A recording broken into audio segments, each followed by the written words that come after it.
Hi friends, നമസ്കാരം. നമ്മളിന്ന് 23,000 രൂപയോളം വില വരുന്ന ലൂക്കറിൻ്റെ അഗസ്റ്റ എന്ന് പറയുന്ന ഫാനിൻ്റെ ഒരു ഇൻസ്റ്റാളേഷൻ വീഡിയോ ആണ് ചെയ്യുന്നത്. അപ്പോൾ ഈ ഒരു ഫാൻ ഇത്രയും വില വരുന്നത് ഒരു ലക്ഷറി ഫാനാണ്. പിന്നെ ആ ഫാനിൻ്റെ ഒരു രൂപം, ഡിസൈനൊക്കെ കൊണ്ടാണ് ഇതിന് അത്രയും പ്രൈസ് വരുന്നത്. അപ്പോൾ നമുക്ക് ആ ഒരു ഫാനിൻ്റെ ഇൻസ്റ്റാളേഷൻ നോക്കാം. കുറച്ച് ബുദ്ധിമുട്ടാണ് ഇത് ഇൻസ്റ്റാൾ ചെയ്ത് എടുക്കുന്നതിന് വേണ്ടിയിട്ട്. കുറച്ച് ബുദ്ധിമുട്ടുള്ളൊരു പരിപാടിയാണ്. ഏകദേശം ഒരു മണിക്കൂർ 1.5 മണിക്കൂറോളം നമുക്ക് ഇതിന് സമയം എടുക്കും. നമുക്ക് ആ ഒരു ഫാനിൻ്റെ ഇൻസ്റ്റാളേഷൻ വീഡിയോയിലേക്ക് പോകാം. അപ്പം ഒരു BLDC ഫാനാണ്. 40 വാട്ട് പവർ കൺസപ്ഷനാണ് അതിൽ വരുന്നത് മാക്സിമം. 3 ലീഫുകളാണ് അതിലുള്ളത്. ഓക്ക്വുഡ് എന്നുള്ള ഡിസൈനാണ് ആ ഒരു ലീഫിൽ വരുന്നത്. നമ്മളിപ്പം ഇൻസ്റ്റാൾ ചെയ്യുന്ന ഡിസൈൻ അതാണ് കൂടുതൽ. ആ ഒരു ഡിസൈൻ തന്നെ, ആ ഒരു ഓക്ക്വുഡിൻ്റെ ഡിസൈൻ തന്നെയാണ് കൂടുതൽ വരുന്നത്. അതാണ് കാണാൻ ഭംഗി, അത് തന്നെയാണ്. അപ്പോൾ നമുക്ക് അതിൻ്റെ ഒരു ഇൻസ്റ്റാളേഷനിലേക്ക് പോകാം. ഹായ് ഫ്രണ്ട്സ്, നമ്മളിന്ന് പരിചയപ്പെടാൻ പോകുന്ന ലൂക്കറിൻ്റെ അഗസ്റ്റ എന്ന് പറയുന്ന ഏകദേശം 23,000 രൂപയോളം വില വരുന്ന ഒരു സീലിംഗ് ഫാനാണ്. അപ്പോൾ നമുക്ക് ഇതിൻ്റെ വിശേഷങ്ങളിലേക്ക് ഇന്ന് പോവാം. ഹായ് ഫ്രണ്ട്സ്, ഇതാണ് ഇതിൻ്റെ അഡീഷണൽ സെറ്റിങ്സ് ആയിട്ട് വരുന്ന ഫിറ്റിങ്സ്. ഇതൊക്കെയാണ് കൂടെ തന്നെ. ഇതാണ് ഇതിൻ്റെ മോട്ടർ. ഈ ഒരു മോട്ടറിലാണ് നമ്മൾ ഈ ലീഫ് സെറ്റ് ചെയ്യാനായിട്ട് പോകുന്നത്. ഫ്രണ്ട്സ്, ഈ ഒരു ഫാന് ഫിറ്റ് ചെയ്യാനായിട്ട് കുറച്ച് ബുദ്ധിമുട്ടായിട്ടുള്ളൊരു കാര്യമാണ്. കാര്യം ഈ ഒരു റെഡ് കളർ മാർക്കിങ് വരുന്ന രീതിയിൽ ഇത് ആദ്യം ഫിറ്റ് ചെയ്ത് വയ്ക്കണം. എന്നിട്ടാണ് നമ്മളിത് സെറ്റ് ചെയ്യാനായിട്ടുള്ള കുറച്ച് ബുദ്ധിമുട്ടായിട്ടുള്ള കാര്യമാണ്. ഈ റെഡ് മാർക്കിങ്ങും ഒരേപോലെ വരുന്ന രീതിയിൽ 4 സ്ക്രൂയിൽ സെറ്റ് ചെയ്യണം. ആദ്യമാണ് നമ്മൾ ചെയ്യാനായിട്ടുള്ളത്. ഫ്രണ്ട്സ്, ഇതാണ് ഇതിൻ്റെ ലീഫ്.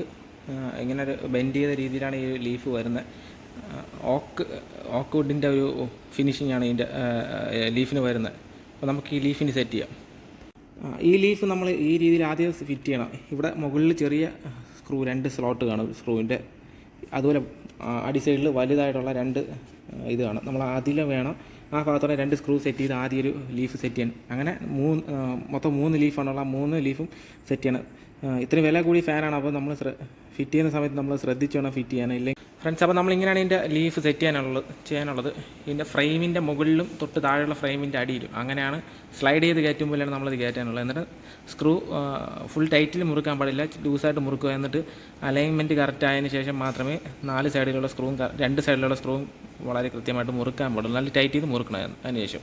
എന്നിട്ട് ഇതിൻ്റെ മുകളിൽ ഈ ഒരു BLDC ഫാനിൻ്റെ ഡ്രൈവർ വരും. ആ ഒരു കൺട്രോളിങ് യൂണിറ്റാണ്. ആ ഒരു കൺട്രോളിങ് യൂണിറ്റ് നമ്മൾ കറക്റ്റ് രീതിയിൽ സെറ്റ് ചെയ്യണം. ഇതിൻ്റെ ഇതിപ്പോൾ ഫ്രണ്ട് സൈഡാണ്. ഇതിൻ്റെ ബാക്ക് സൈഡിലാണ് നമ്മളത് കണക്ട് ചെയ്യാനുള്ളത്. ഇതാണ് ഇതിൻ്റെ ഒരു മോട്ടർ. ഈ മോട്ടറിൻ്റെ കളർ കോഡുണ്ട്. കളർ കോഡിൽ ആ വയറിൽ കളർ കോഡുണ്ട്. അതിൽ അവർ കൃത്യമായിട്ട് എഴുതിയിട്ടുണ്ട് ഏതൊക്കെ വയറാണ് കൊടുക്കേണ്ടത്. ലൈറ്റും പിന്നെ ഫാനിൻ്റെ കണക്ഷൻ DC ആണ്. മോട്ടറിലോട്ട് പോകാനുള്ള കണക്ഷൻ, പിന്നെ AC ഇൻപുട്ട് അതിനകത്ത് വളരെ കൃത്യമായിട്ട് മാർക്ക് ചെയ്തിട്ടുണ്ട്. പിന്നെ ഇതിന് ഒരു അലൈൻമെൻറ്റ് ഉണ്ട്. സ്ക്രൂ വയ്ക്കുന്നതിന് വേണ്ടിയിട്ട് കറക്റ്റ് ഹോൾ ഇവിടെ വരുന്നുണ്ട്. ആ ഹോള് കറക്റ്റായിട്ട് കൊടുത്താൽ മാത്രമേ നമ്മൾ ഇതിനകത്ത് കയറുള്ളൂ. അത് ബുദ്ധിമുട്ടായിട്ടുള്ള കാര്യമാണ്. നോക്കി ചെയ്തില്ലെന്നുണ്ടെങ്കിൽ അത് നമുക്ക് പിന്നെ പണി കിട്ടാനുള്ളൊരു ചാൻസ് ഉണ്ട്. അപ്പം അതുകൊണ്ട് അതും നമ്മൾ വളരെ കൃത്യമായിട്ട് നോക്കി തന്നെ ചെയ്യണം. അടുത്ത് ചെയ്യേണ്ടത് ഈ വയറിനെ ഈ ഹോൾ വഴി, ഇവിടുത്തെ ഒരു ഹോളുണ്ട്, ആ ഹോൾ വഴി വലിച്ചെടുക്കുക എന്നുള്ളതാണ്. വലിച്ചെടുത്തിട്ട് വേണം നമുക്ക് സെറ്റ് ചെയ്യാൻ. അല്ലെങ്കിൽ ഫാനിൻ്റെ റാഡ് കയറത്തില്ല. അപ്പോൾ ഇത് ഇങ്ങനെ നമ്മൾ എടുക്കണം. ഇങ്ങനെ എടുത്തിട്ട് വേണം നമ്മൾ സെറ്റ് ചെയ്യാനായിട്ടുള്ളത്. നമ്മൾ ഇൻസ്റ്റാൾ ചെയ്യുന്നതിനനുസരിച്ച്, അതായത് നമ്മൾ ഇൻസ്റ്റാൾ ഇപ്പോൾ സീലിങ്ങൊക്കെ ഉള്ള സ്ഥലങ്ങളിലാണ് ഇത് ഇൻസ്റ്റാൾ ചെയ്യാനായിട്ട് ബുദ്ധിമുട്ടായിരിക്കും. അപ്പം നമുക്ക് അതിൻ്റെ ഡ്രൈവർ ഈ ഫാന് തൂക്കി ഇങ്ങനെ നിർത്തിയതിന് ശേഷം നമുക്ക് അതിലേക്ക് ഇൻസ്റ്റാൾ ചെയ്യേണ്ടി വരും. അപ്പോൾ അങ്ങനെ വരുന്ന ഘട്ടങ്ങളിൽ കുറച്ച് ബുദ്ധിമുട്ടായിരിക്കും. അപ്പം നമുക്ക് ആ ഒരു ഡ്രൈവർ ഒന്ന് ഇൻസ്റ്റാൾ ചെയ്യാം. അങ്ങനെ പറഞ്ഞതിൻ്റെ കാരണം, ഈ ഒരു നട്ട് ആൻഡ് ബോൾട്ട് ഇതിനകത്തൂടെ കയറണം എന്നുണ്ടെങ്കിൽ ഈ പൊസിഷൻ, ഈ ഒരു ഡ്രൈവറിൻ്റെ പൊസിഷൻ വയ്ക്കേണ്ട രീതി നോക്കിയിട്ട് വേണം നമുക്ക് ഈ ഒരു നട്ട് ഇടാനായിട്ട്. അപ്പോൾ ഇവിടെ കുറച്ച് ഹോൾസ്, ഈ ഒരു ബേസിൽ കുറച്ച് ഹോൾസ് കൊടുത്തിട്ടുണ്ട്. അപ്പം അതിന് കറക്റ്റായിട്ട് ഈ ഒരു ബേസ്, ഇപ്പോൾ ഈ ഒരു ഹോളിനനുസരിച്ച് കറക്റ്റായിട്ട് ഈ ബേസ് വന്ന് കയറുകയും വേണം. നമുക്ക് ഈ ലോക്ക് നട്ട് ഇവിടെ ഇടുകയും വേണം. അപ്പോൾ ആ രീതിയിലാണ് നമ്മളിത് വയ്ക്കേണ്ടത്. അപ്പോൾ അത് കുറച്ച് പ്രയാസമായിട്ടുള്ള കാര്യമാണ്. അപ്പോൾ നമ്മൾ നോക്കി ചെയ്തില്ല എന്നുണ്ടെങ്കിൽ പിന്നെ വീണ്ടും രണ്ടാമത് ഇത് ചെയ്യേണ്ടി വരും. ആദ്യത്തെ ബുദ്ധിമുട്ടായിട്ടുള്ള കാര്യമാണ്. അപ്പോൾ അതുകൊണ്ട് അത് നമ്മൾ ആദ്യം കൊടുക്കുന്ന സമയത്ത് ഈ ഡ്രൈവർ നമ്മളിതിൽ വയ്ക്കേണ്ടത് അതിൻ്റെ പൊസിഷൻ നോക്കിയിട്ട് വേണം നമ്മൾ ചെയ്യാനായിട്ട്. ഇവിടുത്തെ കണ്ടീഷൻ അനുസരിച്ച് എനിക്ക് ഫാന് ഇതുപോലെ മുകളിൽ തൂക്കി നിർത്തിയിട്ട് മാത്രമേ ഈ ഒരു ഡ്രൈവർ ഇവിടെ കണക്ട് ചെയ്യാൻ പറ്റത്തുള്ളൂ. അപ്പോൾ അതുകൊണ്ടാണ് ഞാൻ ഇപ്പം ഇവിടെ ഇങ്ങനെ ചെയ്യുന്നത്. അത് ഇങ്ങനെ ഇൻസ്റ്റാൾ ചെയ്യുന്ന സമയത്ത് ഈ മുകളിലത്തെയും താഴത്തെയും കപ്പ് ആദ്യമേ ആയാലും മുകളിലോട്ട് കയറ്റിക്കൊള്ളണം. അത് കയറ്റാൻ മറന്നു കഴിഞ്ഞാൽ പിന്നെ നമുക്കത് ബുദ്ധിമുട്ടാവും.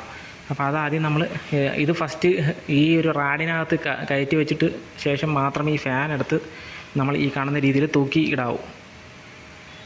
ഇനി നമ്മൾ ചെയ്യാൻ പോകുന്നത് വയർ കണക്ഷൻ കൊടുക്കുകയാണ്. ഈ വയറിൻ്റെ കണക്ഷൻസൊക്കെ കൊടുക്കുകയാണ്. അപ്പം നീളത്തിന് ഈ ഒരു വയറിൻ്റെ നീളം മുറിക്കേണ്ടതായിട്ടുണ്ട്. അതിൽ മാർക്കിംഗ് ഉണ്ട്.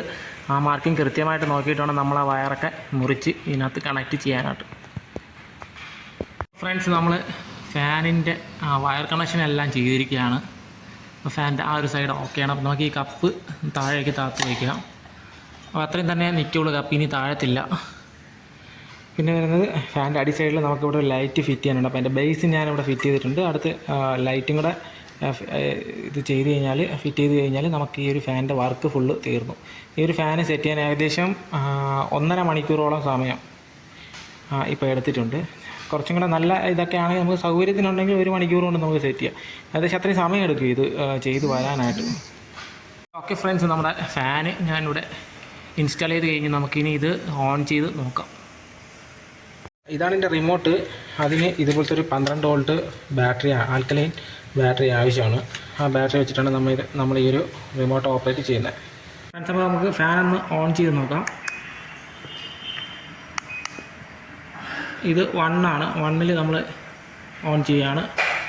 നമുക്ക് 5 കൊടുത്തു നോക്കാം. 5-ലോട്ട് അതിൻ്റെ സ്പീഡ് മാക്സിമം ഇട്ട് നോക്കാം. എങ്ങനെയാണ് ഈ ഒരു ഫാനിൻ്റെ വർക്കിങ്. വലിയ കാറ്റാണെന്ന് നമുക്ക് പറയാൻ പറ്റത്തില്ല. ജസ്റ്റ് ഒരു ഭംഗി അത്രയും മാത്രമേ ഉള്ളൂ. കാറ്റ് കിട്ടും, കാറ്റ് കിട്ടില്ല എന്നല്ല, പക്ഷേ ജസ്റ്റ് ഒരു ഭംഗി അത്രയും മാത്രമേ ഉള്ളൂ. ഓക്കെ, ഇന്നത്തെ വീഡിയോ ഇഷ്ടപ്പെട്ടുകയാണെന്ന് വിചാരിക്കുന്നത്. നിങ്ങൾക്ക് ഇതുപോലുള്ള വീഡിയോ കാണുന്നതിന് വേണ്ടി എൻ്റെ ചാനൽ ഇപ്പോൾ തന്നെ സബ്സ്ക്രൈബ് ചെയ്ത് വയ്ക്കേണ്ടതാണ്.